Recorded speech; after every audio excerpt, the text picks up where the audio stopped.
We have been reporting this breaking news story all day, and if you've been watching, we've been living this together and hearing from experts and looking at the available evidence. And if there is one thing that almost everyone understands is of importance, it is that the end of Khomeini in Iran is a signal watershed development.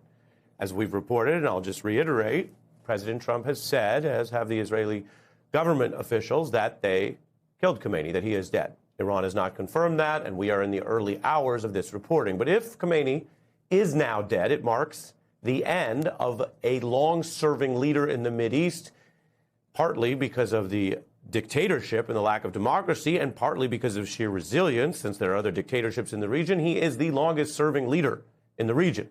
Khomeini has been Iran's supreme leader since 1989, the second person to hold that title since the Iranian Revolution of '79. So whether or not you follow Iran's politics and history closely, you are looking at someone who embodies and runs the modern version of Iran, a government that is despised by so many of its Muslim and Arab neighbors, as well as Israel and European leaders and successive U.S. administrations.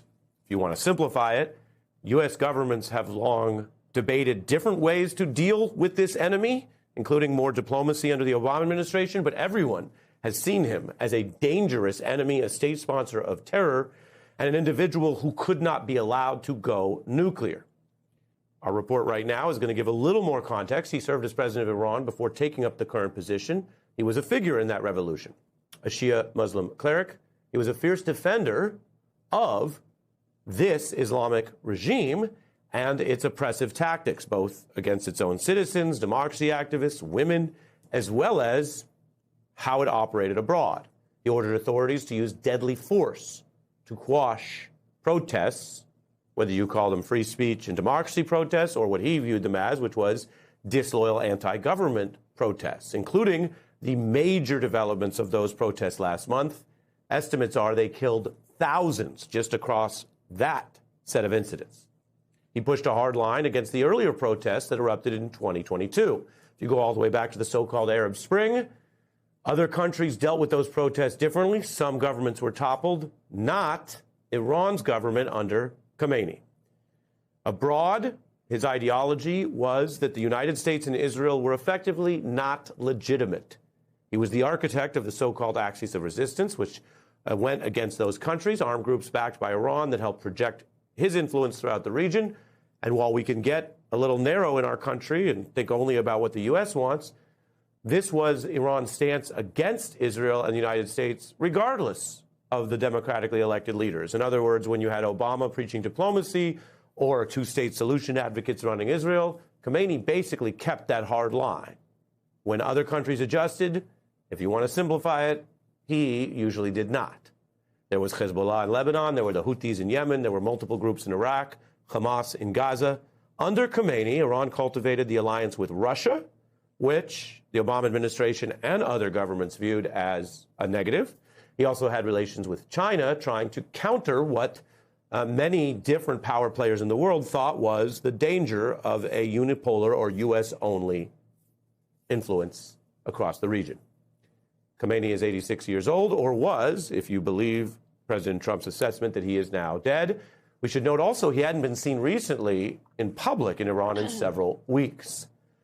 As we continue our deeper dive, I want to welcome our experts, Ayman Moildeen, who's covered so many conflicts in the Middle East as well as on the ground there. He's the co-host, of course, now of the Weekend Primetime on MS Now. And Elise Labott, longtime international journalist and analyst, also writes the Cosmopolitics newsletter on Substack.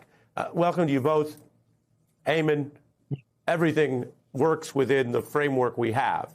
We could do an hour on this leader. We could do a documentary of 3 hours on Iran, and there'd be a lot left out. So given just that summary, what do you think is important for the public in our country to understand about Khomeini, which, of course, is a very separate question from the wisdom and the long-term viability of this Trump operation?